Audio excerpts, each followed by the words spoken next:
Hola, ¿qué tal? Estamos en otra plática para Desde el Fuego. Ahora estamos con Babel. Hola, yo soy Babel. Bueno, mi nombre es Babel.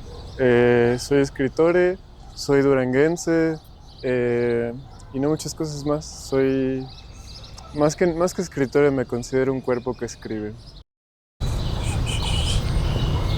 Hola, ¿qué tal, Babel? ¿Cómo te sientes? ¿Cómo has estado? Bien, Agustito. ¿Qué hay? Bueno, en realidad el bien siempre envuelve una semana de caos y una semana de inconvenientes y de cosas, pero, o sea, no sé.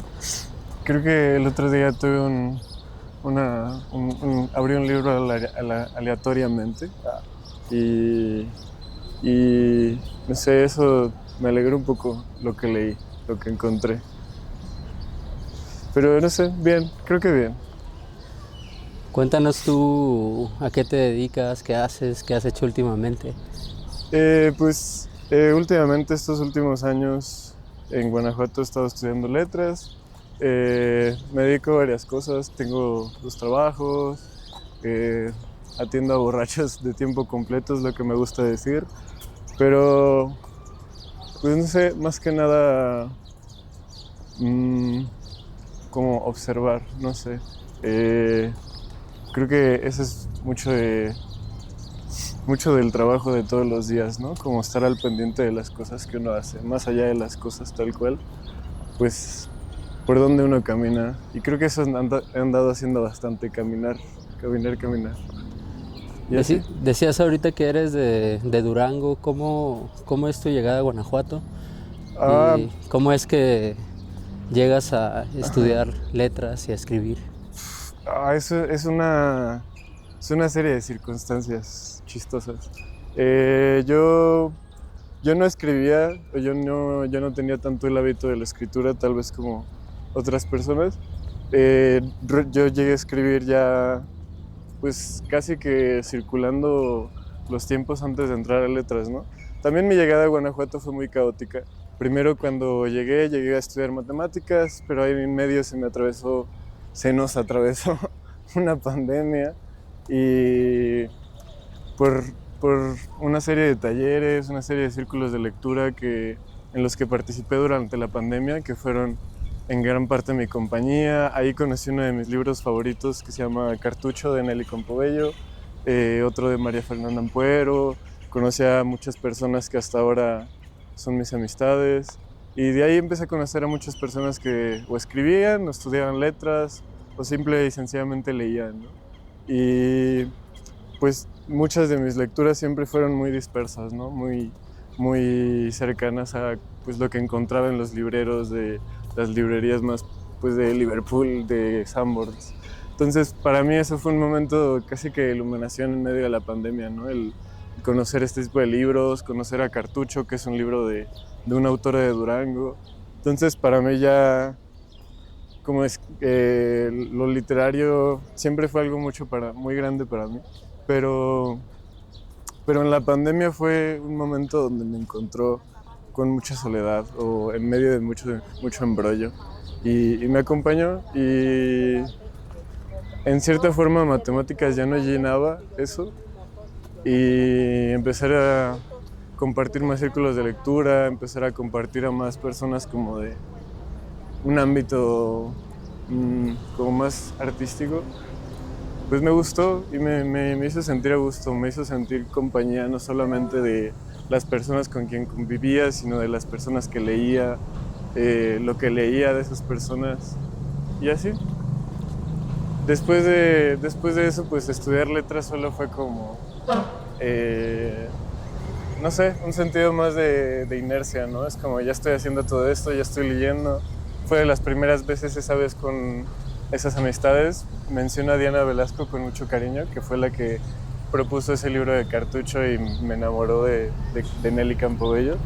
Pues ¿qué está diciendo? Que con ella empecé a escribir mis primeros cuentos, mis primeras como ensayos propios. Todo muy verde ahora que lo recuerdo, ¿no? Pero pues sí, así terminé aquí, por accidente.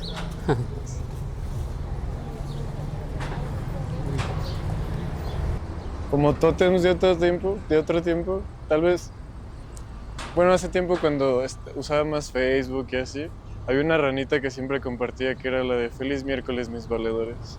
Y era un sapo, la verdad, muy feo, pero siempre fue maravilloso. Cada miércoles, antes el miércoles era un día completamente irrelevante.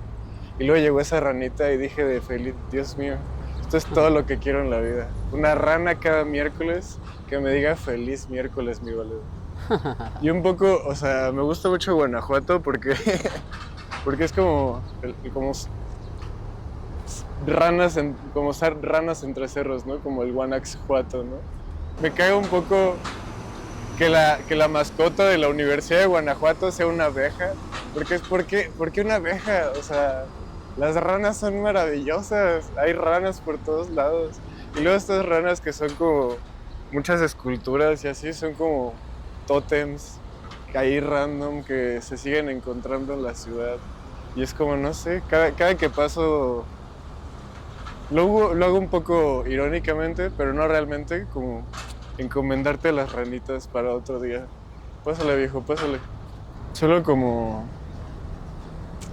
que me caen bien y se me hacen como bonitos. O sea, las ranas, los anfibios, ¿no? O sea, el hecho de de que nazcan o sea, como todo su proceso de existencia sea tan distinto al de estos mamíferos carnales que somos, como me hace sentir muchas cosas. Como son seres muy acuáticos, son seres muy de tierra, pero, pero luego ves sus ojos, o sea, solo me parecen muy cagados. Vamos a verlos. Las ranas.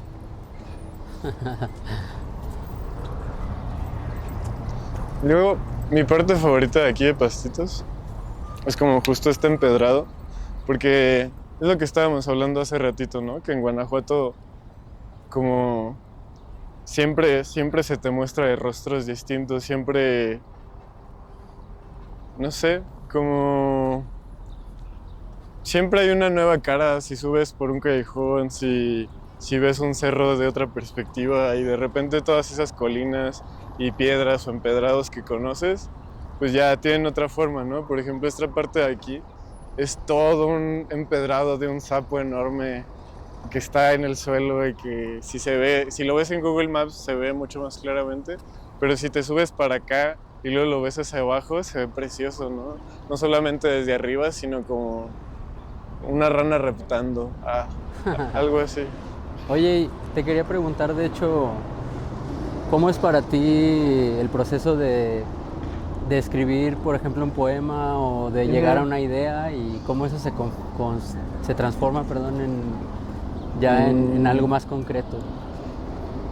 O sea, pienso en todos estos estímulos de los que te muestras sensible.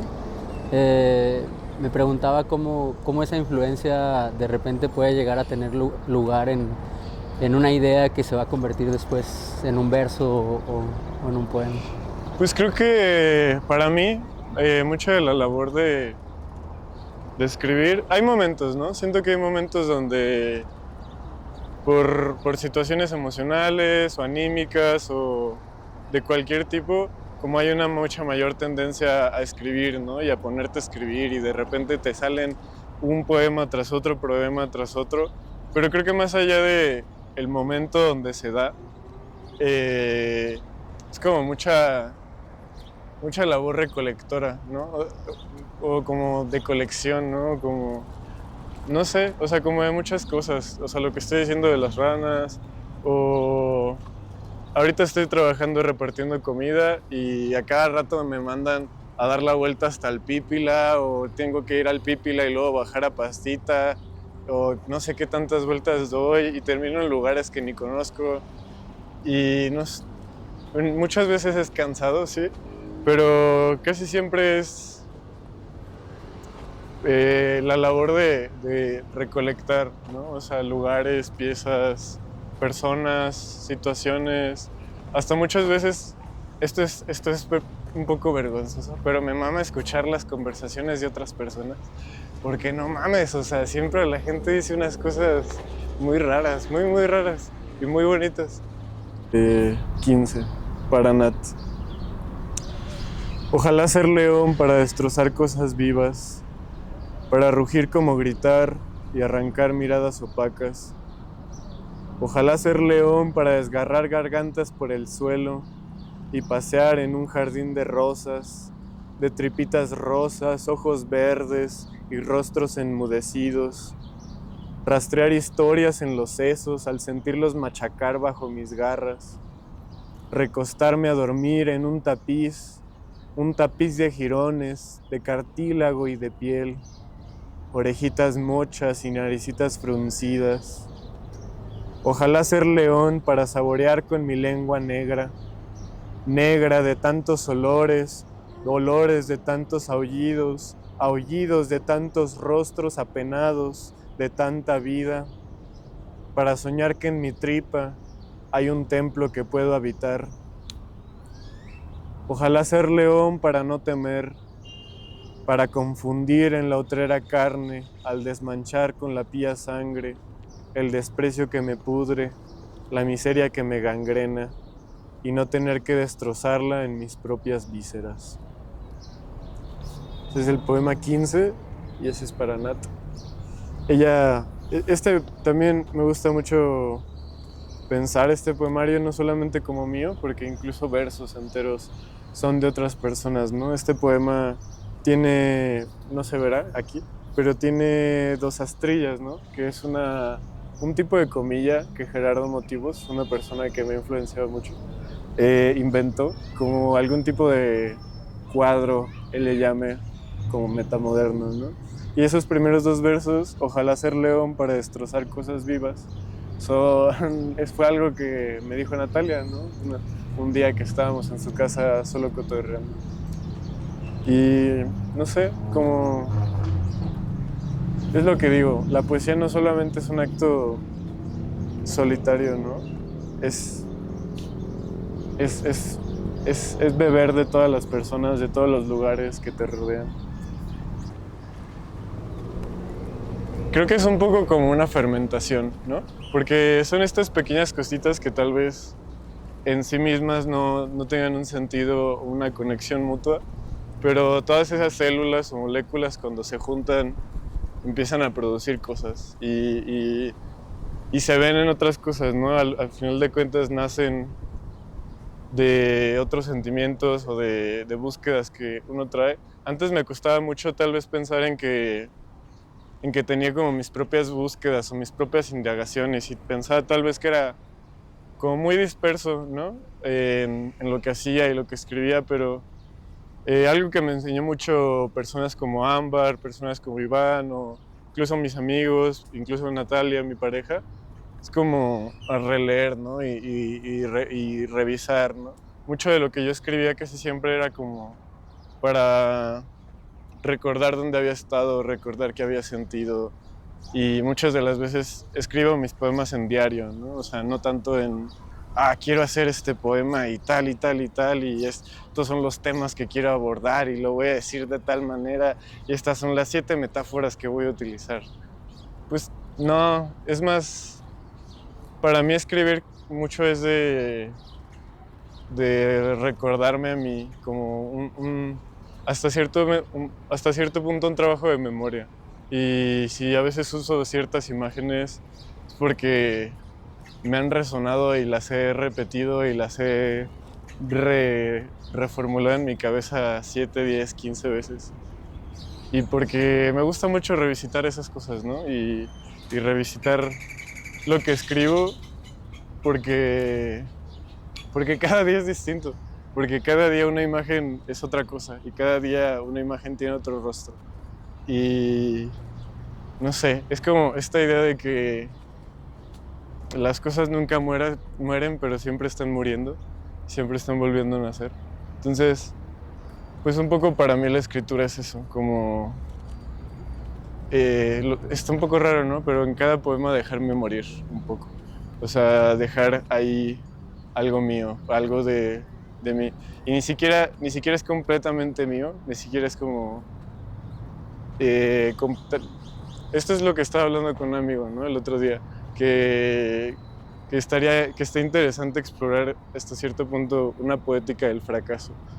en el sentido de que cada poema es un fracaso, ¿no? O sea, siempre está este sentimiento o esta idea muy ideal de que el poeta trae desde el quién sabe qué rincón del Hades o de las musas la inspiración y la plasma épicamente en el poema y es una realización sublimada y enorme, ¿no?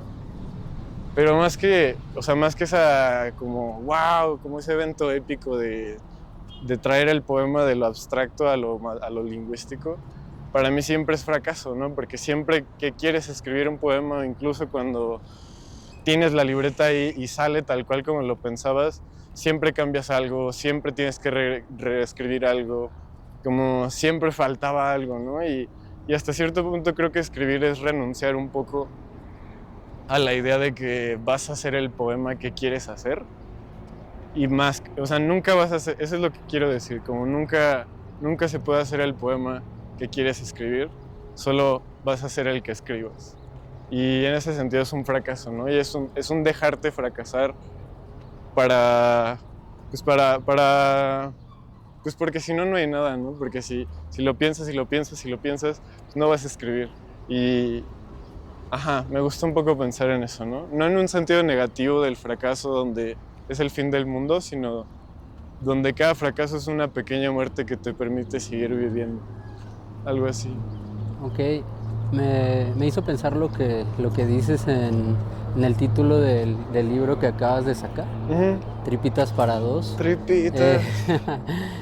Estoy muy feliz, muy feliz. Qué chido, felicidades. Sí, muchas gracias. ¿Cómo se relaciona esta idea de la muerte y del fracaso con la idea de la carne y de las tripas expuestas, ¿no? O sea, ¿cómo...? ¿Caminamos por ahí? Sí, Ese claro. camino se ve bonito. Sí, vamos. Podemos pararnos en algún árbol o algo así. Creo que Tripitas es muchas cosas, ¿no?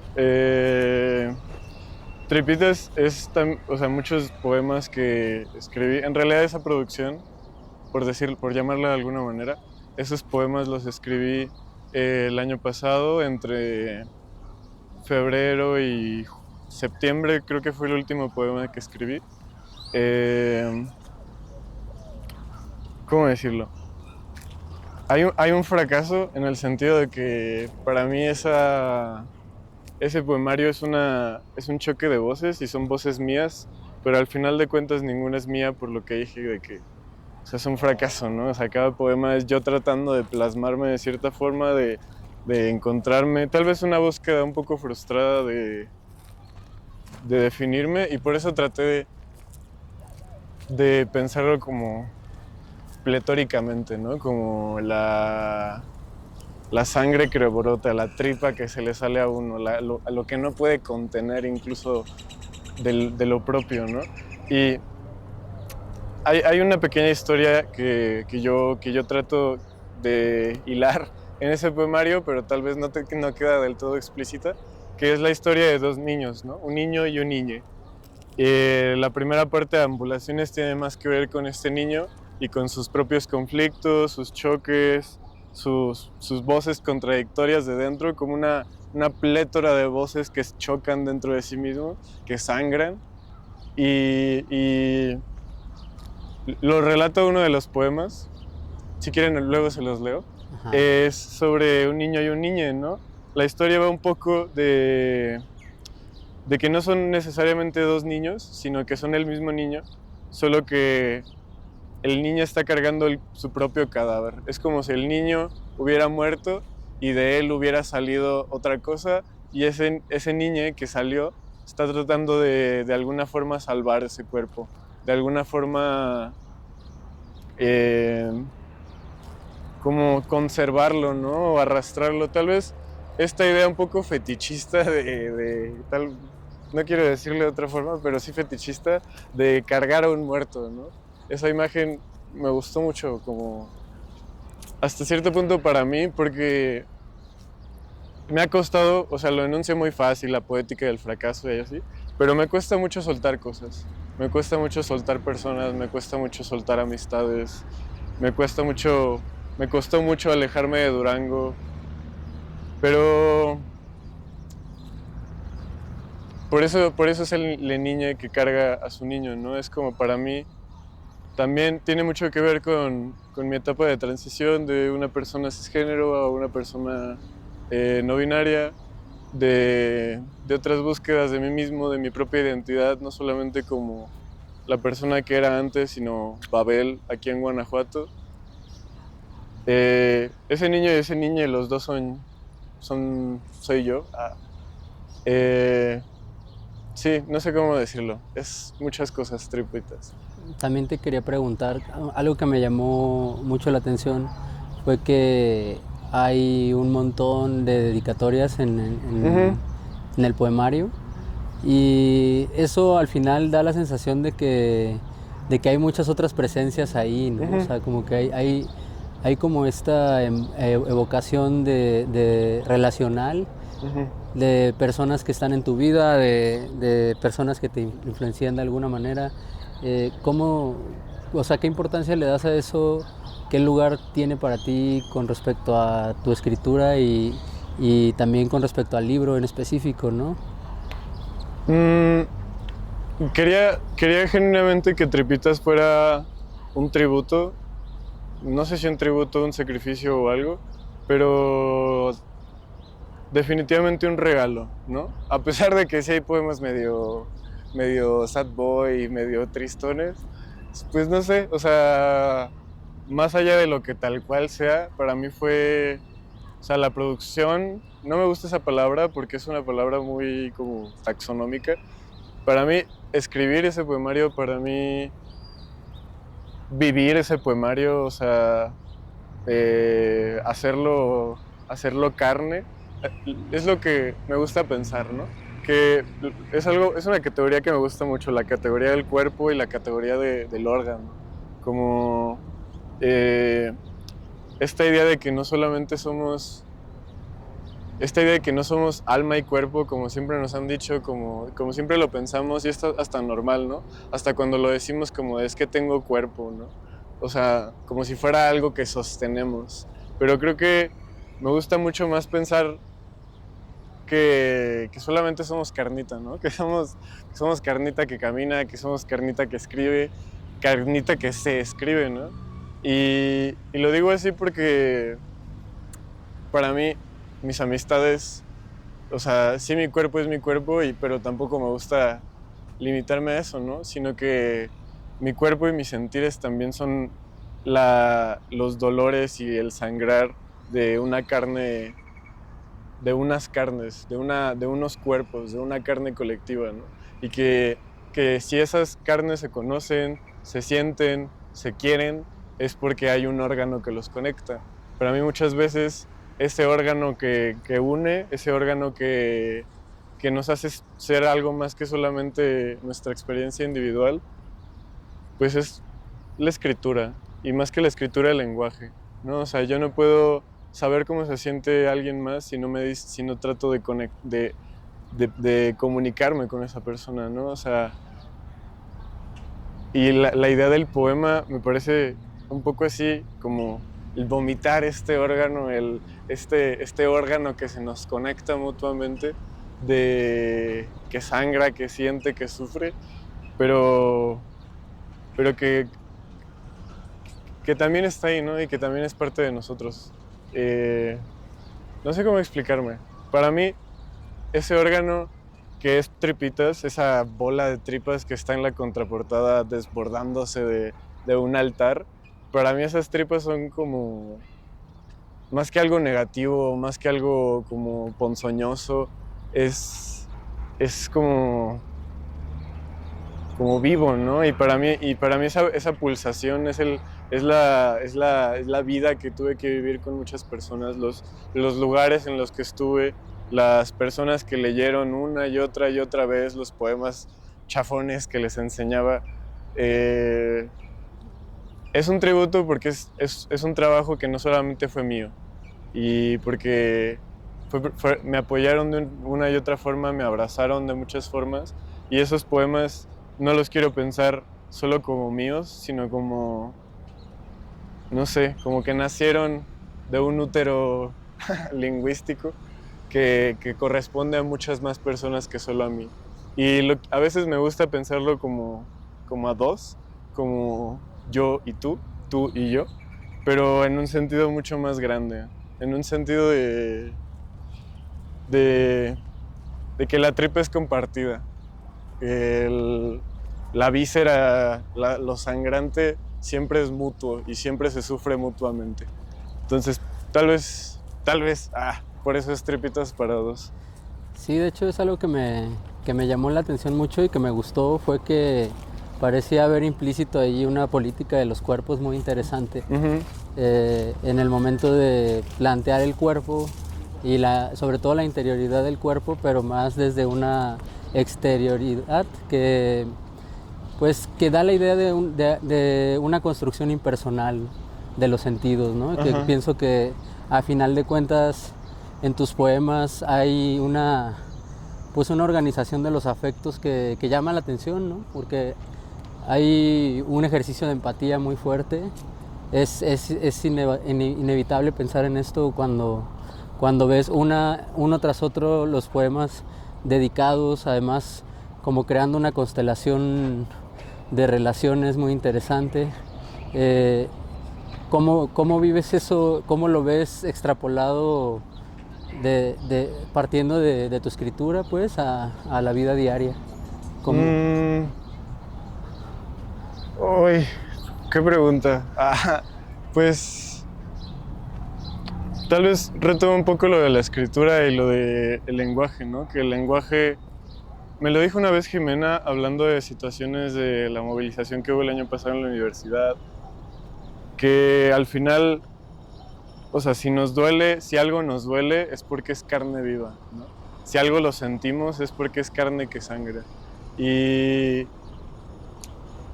para mí el poemario es como muchos lugares, ¿no? O sea, para mí es Antigua, que es es el bar donde paso la mayoría de mi tiempo y con muchas de estas personas, como Ana, como Mina, como otras personas.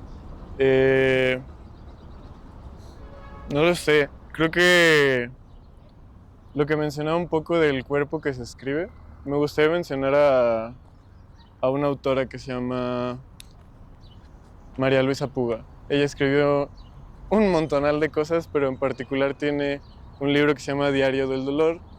Diario del Dolor, hay como una política igual, no solamente del cuerpo, sino del cuerpo enfermo. Y esta idea un poco del cuerpo que se escribe, ¿no? Y hablaba también como del cuerpo que camina. Y me gusta esta idea del cuerpo porque le das mucho más, como, no quiero decir autoridad, pero sí desde cierta forma una autonomía al cuerpo, ¿no?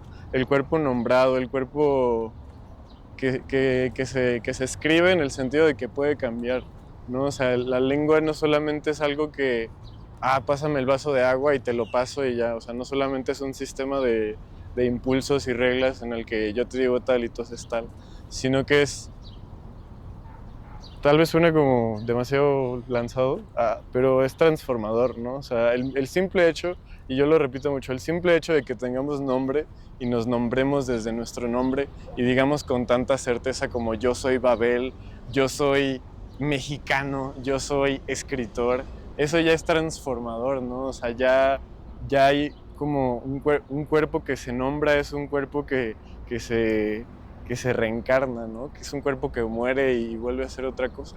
Y para mí el escribir no solamente es decir como soy tal, sino como la escritura en conjunto, ¿no? Y aquí lo digo un poco, no como sugerencia, pero sí algo como que me gusta hacer con mis amigues, que es pues escribirnos cosas, ¿no? Escribirnos cartas, escribirnos lo que sentimos, o sea, incluso las cosas más sencillas, y a mí me gusta mucho insistir en esto, aunque todas las clases de literatura que he tomado traten de contradecirme al respecto, y yo lo insisto siempre que todo es literatura en el sentido de que toda la literatura puede transformar y tiene un carácter de rehacer el cuerpo, ¿no? De renacerlo, ¿no? De reencarnarlo, de darle otros órganos, de darle otras caras, de darle otros rostros. Y pues que incluso, no sé, güey, cuando hablas mensajes de WhatsApp, estás escribiendo, ¿no? Cuando hablas con alguien, con tu mamá por teléfono, estás hablando, ¿no? O sea, a mí me parece muy cagado cómo la tecnología como ha tendido otra vez a tratar de revivir esta comunicación de cara a cara que ya teníamos, ¿no? Como los videos, los TikToks, como revivir lo oral, ¿no? Ya, y es un poco raro porque a mí me gusta mucho la palabra escrita, pero solo quiero decir que, que la palabra viva como genuinamente une cuerpos, ¿no? No quiero decir los une en un sentido fascistoide de unión, sino en un sentido de afecto y de cariño y de experiencia, y que siempre tal vez es agobiante el sentimiento de la soledad y lo triste de que es existir y así. Y creo que sufro un poco yo de eso en mi poemario, tristemente, como la nostalgia de la existencia, pero que para mí ese ejercicio no solamente se queda en el lamento y en la tristeza o en la experiencia sola del sufrimiento, sino del sufrimiento compartido y del sufrimiento hasta cierto punto hermanado, ¿no? O sea, algo de lo que hablaba con Jimena aquel otro día, que hablábamos del cuerpo que sufre, la carne que sangra, que duele, me hablaba como que sí, ¿no? Que sí, esta vida que es un dolor insostenible, como a lo que podemos aspirar es al menos a compartirnos y abrazarnos en ese dolor, hasta cierta forma, hasta cierto punto. Sí, bueno, y también lo que dices, o sea, también me hace pensar en abrir un territorio encantado que se preste más para una potencia creativa, ¿no? O sea, como el hecho de pronto poder jugar, o sea, ahora que hablabas sobre las identidades, o sea, creo que es interesante habitar esa posibilidad, no solamente desde el consumo, ¿no? Como Claro. De sentir que podemos acceder a cualquier forma estética pues, que nos atrae, ¿no? Sino también que podemos, por medio de ese juego de identidades o de identificación, de pronto transformarnos y esquivar algunas de las cosas que nos pueden llegar a atacar directamente, ¿no? Sí, uy. Ay, me gusta mucho. Últimamente he escrito mucha poesía, y si algo. Sí, y me cuesta mucho escribir otro tipo de cosas como narrativa, cuento. Sí lo hago, pero me cuesta más trabajo. ¿Por qué me gusta mucho la poesía? Porque es muy porosa, ¿no? O sea, se le pueden infiltrar mil cosas, se le pueden infiltrar muchas ideas. Entonces, como... ¿Por aquí? Va.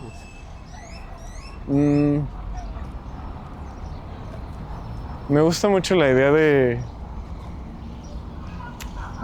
la poesía también como algo estratégico, ¿no? Como, o sea, sí, como estaba hablando un poco de esta tristeza y existencialismo que a veces expreso, pero ese sentimiento que proviene de esta idea o de este sentir de que no se puede cambiar nada y que todo ya está como está y que somos impotentes ante todo, pues como tú lo dijiste, ¿no? O sea, se tiene que combatir estratégicamente.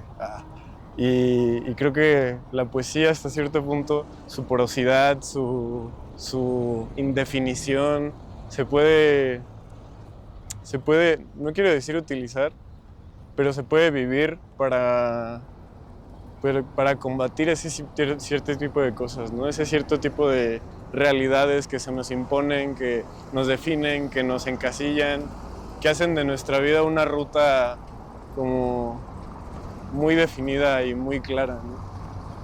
Y muchas cosas creo que vienen de esa frustración, pero creo que el escribir en el sentido no solo de escribir por escribir, por ejemplo, una agenda de trabajo, sino el escribir como... Lo veía en un libro que se llama... en una autora que se llama Isabel Freire, que habla en su poemario de Solo esta luz de muchas cosas, ¿no? De la luz como potencia poética y otras cosas, pero sobre todo me gusta mucho esta idea de la posición, ¿no? Que es el observador que no solamente observa por observar, sino el observador que rehace y revé y retransforma y no se apropia en el sentido de que lo posee, pero sino... ¿cómo decirlo? Como el juego, ¿no? Lo dice Deleuze de cierta forma con sus términos flambombantes franceses que me gustan mucho y que de los cuales he disfrutado toda mi vida y le chingué uno para mi poemario. El territorializar y desterritorializar, ¿no? El ser nómadas de donde pasamos, ¿no? El no permitir ser como aprehendidos por las cosas que nos oprimen. No sé, el hacer del territorio no solamente algo de donde nos pueden encasillar y nos pueden encerrar, sino algo, una potencia no solamente, o sea, sí creativa, pero no creativa artística, sino creativa creadora, o sea, creadora de realidades, creadora de vínculos, que al final todos esos vínculos, todas esas amistades son mundos y situaciones nuevas, son posibilidades, ¿no? Y al final me gusta mucho pensar como esa carne sangrante que es lo literario, que si le llamo vivo es porque sigue teniendo posibilidades de ser, ¿no? No solamente es, sino que sigue siendo, está siendo. Algo así, no sé. ¿Puedes volver a lo de la conspiración? Sí. Creo que tengo un pequeño conflicto, tal vez un poco con la idea de conspirar, porque tal vez en mis experiencias políticas o organizacionales me he llegado como con tope con ciertas personas, ¿no? Que creen que la conspiración, las asambleas, tal vez como esta praxis política mucho más explícita y pragmática, como si se clava mucho la banda, es que tenemos que llegar a soluciones, es que tiene que haber un plan, es que se tiene que hacer esto y tiene que haber una metodología y mil cosas, ¿no? Sobre todo como en asambleas estudiantiles, donde la banda ya tiene una idea muy centrada de lo que se debería de hacer en una conspiración. Creo que si la poesía tiene un poder conspiratorio, no solamente, o sea, político, sino con el mismo lenguaje, ¿no? De conspirar contra el lenguaje con el mismo lenguaje, como de romper lo voy a decir de una forma rara, contigo mismo, porque lo que somos es solamente no solamente, pero sí en gran parte cómo nos expresamos y cómo nos entendemos y cómo nos hablamos.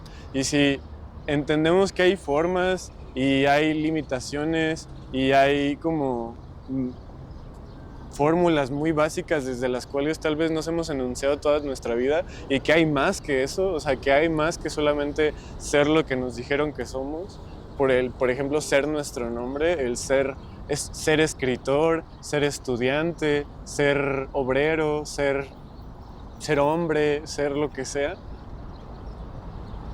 Conspirar contra ese tipo de cosas te abre te abre a nuevas conspiraciones, ¿no? El conspirar contigo mismo cuando estás leyendo tu propio diario y estás o cuestionando o acordándote o lo que sea con tus propias palabras, o incluso reescribiéndote, repensando lo que eras antes, es una conspiración, ¿no? O sea, creo que a veces desvalorizamos mucho la conspiración del cuerpo individual, ¿no? Y queremos pensar en la conspiración como Miguel Hidalgo y Costilla y sus compadres, que al final no llegaron tan lejos, pero según esto fue la gran independencia, la gran revolución. Pero la conspiración es también, creo yo, y en muchas formas, el hablar con las personas que quieres, de las cosas que sientes y de las cosas que piensas y que estás pensando, ¿no? El hablar de lo que está pasando en tu barrio, en tu ciudad, en lo que sea. El escribir colectivamente, el tener talleres colectivamente. todo eso, todos esos aspectos donde, por ejemplo, en un taller donde voy, en La vida sin ti, de la bandita Paracetamol, con la Miss Iván Mata, nos dice siempre como busquen nuevas formas de expresar las cosas, ¿no? Busquen nuevas formas de decir las cosas. Y es ese siempre conspirar hacia incluso lo que sentimos y pensamos, conspirar hacia lo que crees que sabes. Para mí, la poesía, la literatura, el escribir es profundamente conspiracional en tanto te estás revisando y te estás viendo a ti mismo, ¿no? Es hasta cierto punto el cuerpo que se voltea a ver, el cuerpo que se reconstruye, algo así, no sé, el cuerpo que se pinta, no sé, para mí muchas cosas a veces, el arte como tiene... Antes lo veía y creo que es un poco, una visión un poco difusa, como tal vez que el arte era vergüenza, en el sentido de que siempre tiene que vestir a algo, ¿no? El arte tiene que vestir al objeto, tiene que vestir a la situación, y como le da vergüenza, pues lo viste. Pero, pero creo que ha cambiado mucho en el sentido de que no solamente es la vergüenza, sino el exponer esa vergüenza, ¿no? Incluso el desnudar al objeto que tienes enfrente, no solamente el decorar, no solamente el ornamento, sino hasta cierto punto una violencia, ¿no? Pero no una violencia totalitaria, no una violencia totalizadora, sino, no sé, una violencia que genuinamente conocemos y que genuinamente nos es familiar, ¿no? Hasta cierto punto. Me gusta mucho la libromancia, es algo que disfruto mucho. A ver qué dice el oráculo de Tripitas. Oh, el primero. Ajá. Iba a decir de la libromancia. Me gusta mucho la libromancia porque cuando era más joven era una persona muy católica. Y mucho de lo que te dicen en la iglesia siempre es esto de abre la Biblia. O sea, si tienes dudas, abre la Biblia y léela. Y ahora ya no leo mucho la Biblia, ¿no? Pero la primera vez que conocí a una persona muy especial, Gerardo Marpal, Gerardo Motivos, la primera vez que lo conocí llegó conmigo así, con un libro de Nietzsche, y me dijo, pregúntame algo. Y yo, ¿quién chotas sos? Y él, pregúntame algo. No me acuerdo ni qué le pregunté, pero desde entonces se me ha hecho una persona muy fascinante. Y es una práctica muy, no sé si esotérica, pero porque para mí, más que creer en la magia, creo en Dios. Pero sí, un acto de fe, en cierta forma, ¿no? ¿Cómo es eso de creer en Dios? Sí. ¿Quieres explicarnos un poco eso? Sí me gustaría. También tiene mucho que ver con Tripitas. Por eso digo que Tripitas para mí es demasiadas cosas y ninguna a la vez. Para mí Tripitas es mucho de no apropiarme, pero sí encarnarme en una fe que había rechazado mucho tiempo, ¿no? Porque pues fui en una escuela católica gran parte de mi vida. Mis abuelos eran todos muy católicos. Mis papás fueron mucho más huevones en llevarme a la iglesia, pero me confirmaron, hice mi primera comunión. Estoy en regla, digamos. Entonces para mí fue siempre un rechazo muy grande la figura, pues, de la iglesia, de Dios, porque siempre representó algo muy autoritario, ¿no? Algo muy dogmático. Entonces, poco a poco se fue haciendo una pequeña nostalgia respecto a esas cosas, ¿no? Porque, quieras que no, hay un montón de parábolas de la Biblia que digo de wow, sí las toco. Y hay un montón de imágenes y un montón de ideas que me siguen resonando, ¿no? Y hasta cierta forma, al tratar de alejarme de Dios y de lo católico, bueno, no lo católico tal cual, de institucionalmente católico, pero sino mi fe, al tratar de alejarme de mi fe, estudiando letras, estudiando matemáticas, me fui acercando. Como me alejé y regresé al mismo punto de cierta forma, ¿no? Porque, no sé, hay algo que te decían mucho que era el encomendarte, ¿no? Y Sé que es algo tonto, pero hasta cierta forma, para mí el volver a creer hasta cierto punto es una transgresión a mi cinismo, a mi ateísmo, a mi decir como ya valió verga todo, todo está valiendo verga. No sé, güey, a veces cuando estamos demasiado inmersos en esta ilusión de que somos algo importante y las cosas que hacemos somos importantes, me gusta pensar en dos cosas, ¿no? En que nos vamos a morir y que por lo tanto no tenemos tanto que hacer aquí. Y a veces, en ese sentido, a veces prefiero encomendarme, ¿no? Lo que te decías el otro día de los vikingos, que cuando no sabían qué hacer, soltaban unas piedras marcadas con runas para decidir, o para que las piedras decidieran. Ese soltarte, no sé si aceptar que hay algo más grande, o simplemente es aceptar que estamos en manos de algo que no tiene manos, ¿no? Está muy bueno. Me gusta la fe, y hasta cierto punto Tripitas es el hacer de Dios y de la figura de Dios algo mío, ¿no? Y no solamente algo mío, sino algo que se ha construido de mucha gente y que es un Dios que sí es un Dios violento, ¿no? Es un Dios de carne, es un Dios que sangra, es un Dios que sufre, es un Dios corpóreo más que otra cosa, ¿no? Compré un libro que lo resume muy maravillosamente en Impronta, en Guadalajara, que también es un poemario. No recuerdo muy bien la autora, pero se los recomiendo a todos quienes estén viendo esto, que se llama Dios también es una perra. Y eso, ¿no? Como, sí tengo fe, pero tengo en fe del Dios que es una perra. Ok. Están numerados, nada más 2 o 3 tienen nombre, pero no les voy a decir por qué. Este es el primero. Para Ana Salvatori. Antigua pena que nos cargamos, losa de resignación, nace un poema en los silencios entre canciones, en los saltos de fe entre cada beso, en los pasos rumiantes de una carreta viva. Antiguo niño, brotamos de tus lágrimas como coágulos de fe, mutilados de futuro y desconocidos por la obsesión. ¿Conoces nuestros sueños cuando los escupes masticados? Antigua tripa, cuando nos cantes por las noches y saltemos a escucharte, y nos ahogan tus ficciones y cedamos a los miedos, ¿llorarás nuestros nombres o te los tragarás junto a lo que quede de nosotros? ¿Escucharás al horno gemir o se perderá entre las costuras de la música?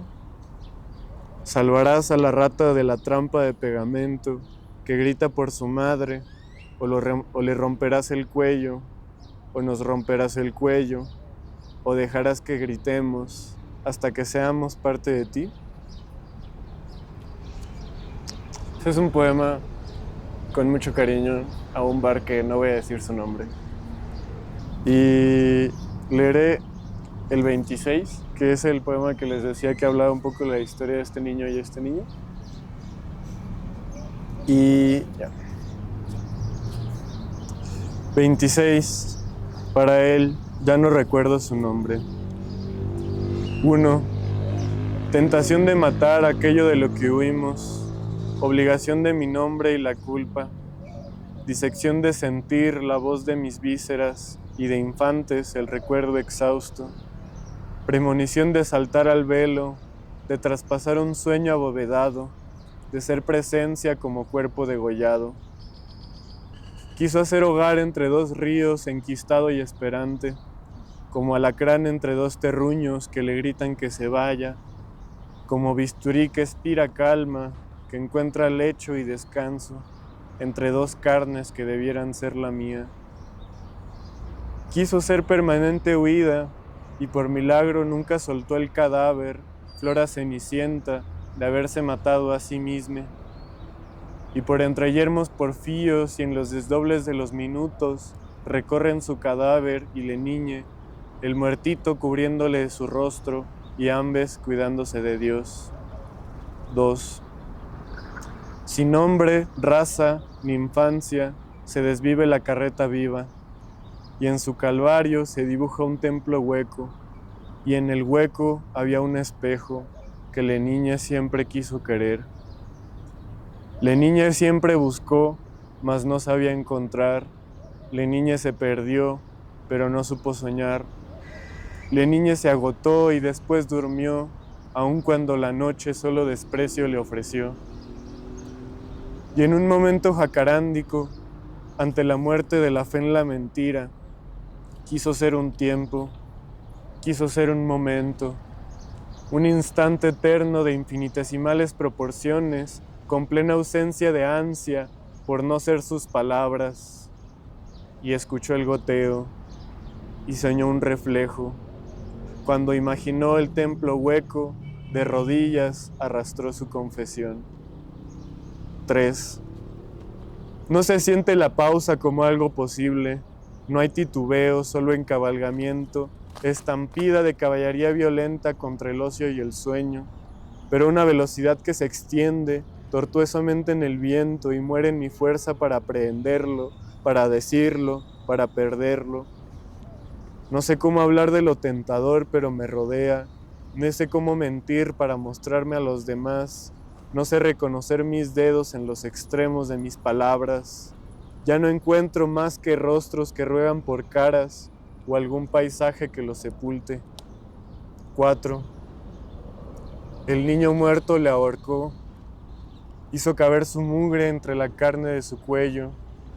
Quiso arrancar la condena de su voz, quemar la cárcel de sus fonemas, y le susurró a su agonía: no pienses en tus pies, no pienses en tus ojos, no pienses en tu sangre de tus ojos, no pienses en tu hambre, no pienses con urgencia en tu carne, no pienses en sentir la luz quemando los ojos, sentir la sangre arrastrar el tiempo, sentir mi carne componerle risas al buitre y al viento.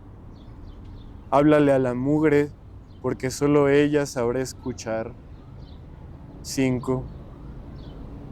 No muy pronto, en la cima de un reflejo, los ojos lilis del niño muerto, por última vez primera, pudieron llorar las estrellas y rezar al pequeño sol. ¿Ven sus luces, colores apasionados en los paisajes llenos de ojos? Ojos pesumbros, ojos pasmos, ojos oneiros. ¿Ven sueños en los espejos que alimentan? Se sonroja el cielo en su acto final. Antes de la noche volveremos a ser. Gracias, Babi. Sí, bien.